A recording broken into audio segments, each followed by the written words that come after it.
বিসমিল্লাহির রহমানির রহিম।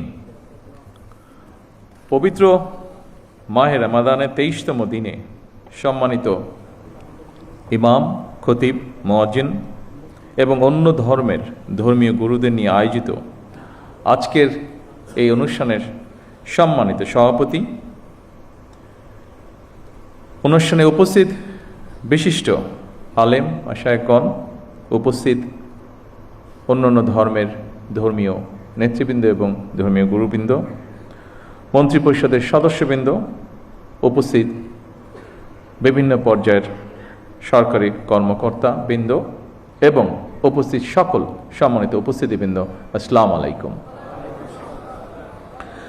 আজকের এই ব্যতিক্রম ধর্মী এই অনুষ্ঠানে আপনারা এমন কিছু মানুষ আজকে এখানে একত্রিত হয়েছেন, কোনো বাধ্যবাধকতা ছাড়াই, মানুষ যাদেরকে সম্মান করে, জীবনের অনেক কঠিন মুহূর্তে যাদের কাছে দুটো ভালো উপদেশ বা সঠিক পরামর্শ মানুষ আশা করে এবং পেয়েও থাকে। আজকের এই অনুষ্ঠানে রয়েছেন ইসলাম ধর্মের ধর্মীয় ব্যক্তিত্ব, ইমাম, খতিব, মুয়াজ্জিম সাহেবগণ। উপস্থিত রয়েছেন একই সঙ্গে হিন্দু, বৌদ্ধ, খ্রিস্টান ধর্মের বিভিন্ন নেতৃত্ব, পুরোহিত, সেবায়েত, বিহার অধ্যক্ষ এবং উপাধ্যক্ষ। যে উদ্দেশ্যে আজ আমরা এখানে একত্রিত হয়েছি, ইতিমধ্যেই আপনারা সেটি দেখেছেন, সেটি জেনেছেন, সেটি আপনারা শুনেছেন।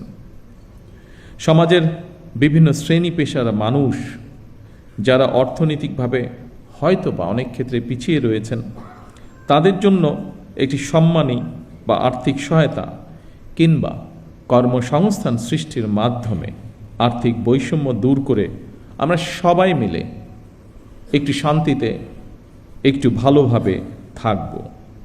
জাতীয় নির্বাচনের আগে আমরা জনগণের কাছে সেই রকমই প্রতিশ্রুতি দিয়েছিলাম। জনগণের রায়, আল্লাহর রহমতে বিএনপি সরকার গঠনের পর ভোটের কালই, নখ থেকে মোচনের আগেই আমরা আমাদের সকল প্রতিশ্রুতি ধারাবাহিকভাবে বাস্তবায়নের কাজ শুরু করেছি।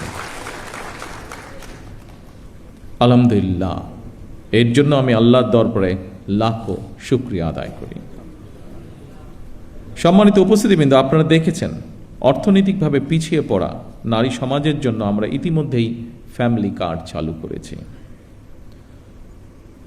পর্যায়ক্রমিকভাবে এই কার্ড সারা বাংলাদেশে 4 কোটি পরিবারের নারী প্রধান তারা প্রত্যেকে ইনশাল্লাহ পাবেন। আগামী 14ই এপ্রিল তথা 1 বৈশাখ থেকে আমরা ইনশাল্লাহ ফার্মার্স কার্ড বা কৃষক কার্ডের পাইলট প্রজেক্ট চালু করব।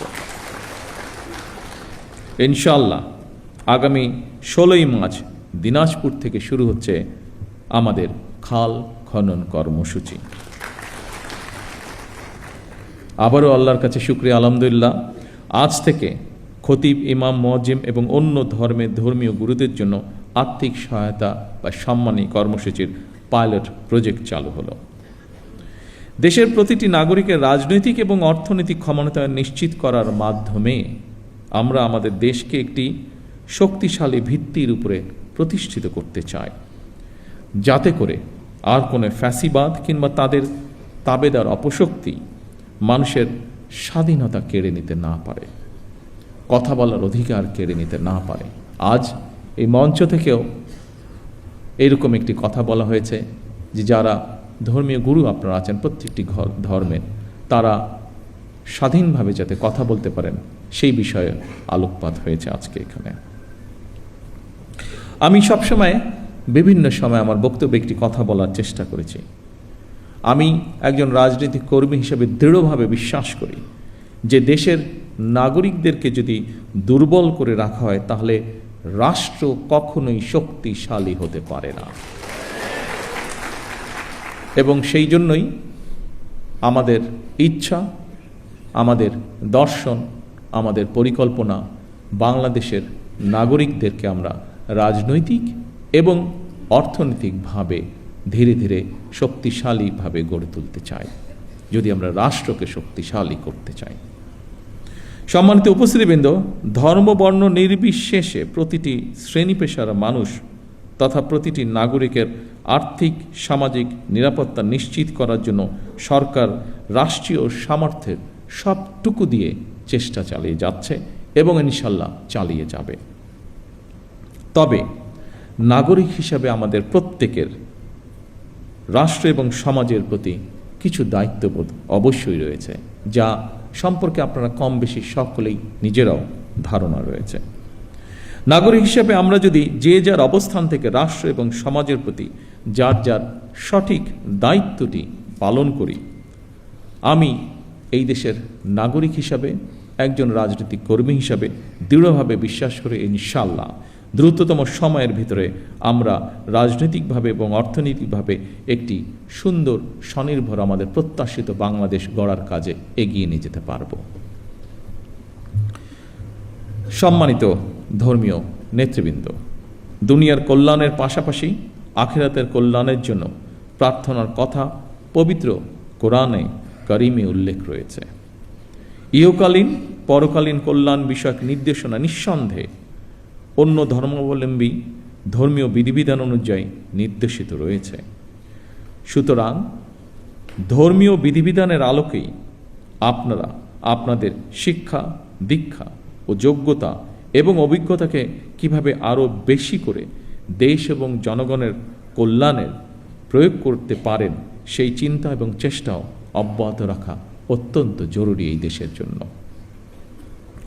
অর্থনৈতিকভাবে সমৃদ্ধ রাষ্ট্র মানুষের জীবনে হয়তো আর্থিক স্বাচ্ছন্দ্য নিশ্চিত করে, কিন্তু ধৈর্য, সততা, কৃতজ্ঞতাবোধ, শ্রদ্ধা, আনুগত্য, সংহতি, সহনশীলতা, উদারতা, বন্ধুত্ব, বিনয়, দায় কিংবা দয়া, এই সমস্ত বৈশিষ্ট্যগুলো অর্জন ছাড়া একজন ব্যক্তি মানবিক গুণাবলী সম্পন্ন হয়ে উঠতে পারে না।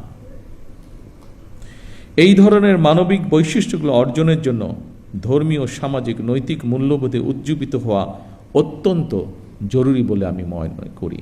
বিশেষ করে স্বৈরাচারের পতনের পর, বিতাড়িত হয়ে যাওয়ার পর এটি সমগ্র দেশে সকল শ্রেণী, সকল বয়সের মানুষের মধ্যে আরও বেশি প্রয়োজন।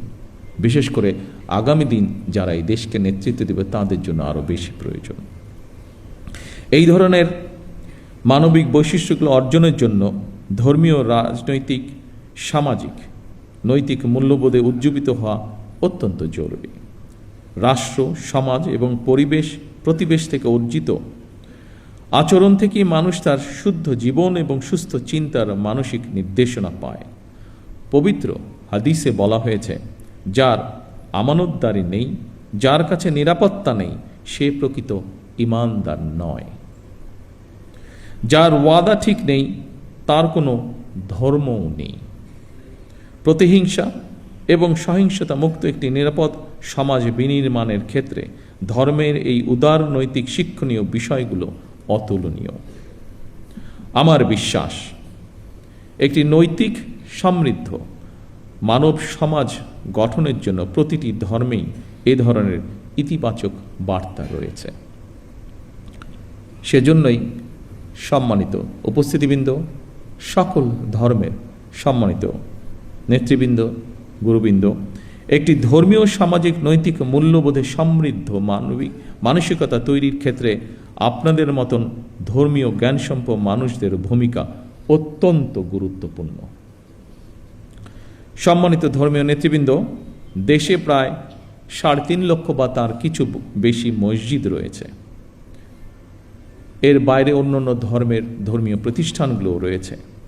আমরা সারা দেশে মসজিদ এবং এই ধর্মীয় প্রতিষ্ঠানগুলোর ধর্মীয়, সামাজিক এবং নৈতিক শিক্ষা কার্যক্রমের কেন্দ্রবিন্দুতে পরিণত করতে চাই। স্বাধীনতার ঘোষক শহীদ রাষ্ট্রপতি জিয়াউর রহমান সরকারের সময় দেশে প্রথমবারের মতন ইমাম প্রশিক্ষণ একাডেমি চালু হয়েছিল 1993 সালে, যা এখানে আমাদের আজকের একজন আলোচক উল্লেখ করে গিয়েছেন। 1993 সালে বেগম খালেদা জিয়া সরকারের সময় মসজিদ ভিত্তিক শিশু এবং গণশিক্ষা কার্যক্রম চালু হয়েছিল। বর্তমান সরকারও ইমাম মুয়াজ্জিম সাহেবদের জন্য একটি সহ অন্যান্য ধর্মগুরুদের জন্য একটি নির্দিষ্ট হারে সম্মানী ভাতা প্রদানের পাশাপাশি আপনাদেরকে আরও যোগ্যতরভাবে নেতৃত্ব দেওয়ার জন্য আরও কীভাবে রাষ্ট্রীয় উন্নয়নে আপনাদের প্রতিভাকে ব্যবহার করা যায় সেই পরিকল্পনাও গ্রহণ করার কাজে হাত দিয়েছে। বিভিন্ন সম্প্রদায়ের, বিভিন্ন ধর্মীয় সম্প্রদায়ের সম্মানিত নেতৃবৃন্দ, খতিব ইমাম মুয়াজ্জিমদের সম্মানী ভাতা দেওয়ার যে কর্মসূচি বর্তমান সরকার, আপনাদের সরকার চালু করেছে, এই কর্মসূচির অধীনে প্রথম পর্যায়ে পাইলটিং স্কিমের আওতায় মোট 4,908টি মসজিদ, 990টি মন্দির এবং 144টি বৌদ্ধ বিহারে মোট 16 জন 992 জন এই মাসিক সম্মানী পাওয়া শুরু করেছেন আজ থেকে।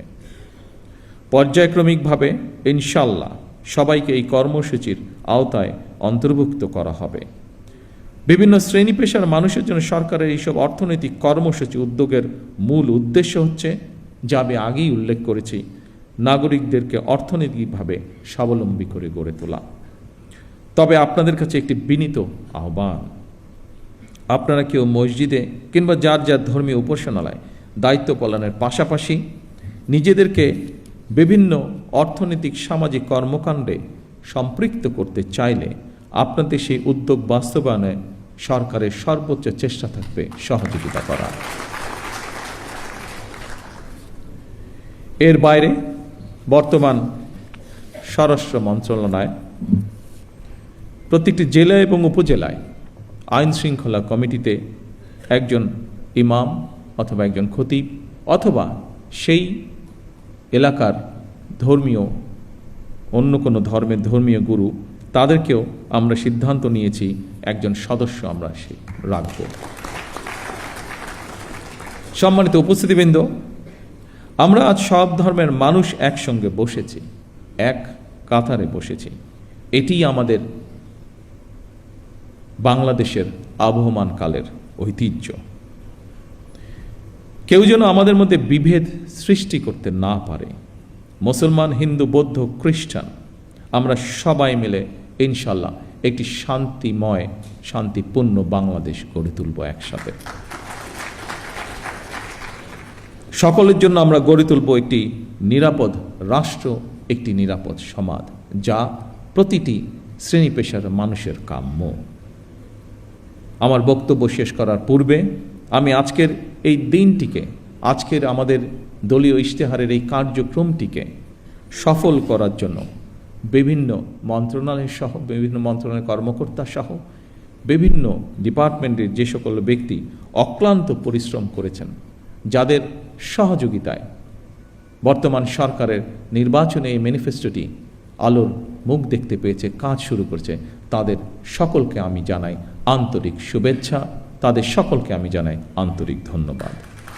পরিশেষে আসুন আবারও আমরা আজকের এই অনুষ্ঠানের মাধ্যমে শপথ গ্রহণ করি, আমাদের এই প্রিয় বাংলাদেশকে আমরা একটি এমন দেশ হিসেবে গড়ে তুলব যেখানে আমরা সকলে, প্রতিটি ধর্মের মানুষ, প্রতিটি শ্রেণী পেশার মানুষ, আমরা শান্তিতে বসবাস করতে পারি। সকলকে একসাথে নিয়ে আমরা যাতে দেশকে গড়ে তুলতে পারি, এই হোক আমাদের শপথ, এই হোক আমাদের প্রত্যাশা। সকলে ইনশাল্লাহ ভালো থাকবেন, সকলে ইনশাল্লাহ সুস্থ থাকবেন। আল্লাহ হাফেজ। বাংলাদেশ জিন্দাবাদ।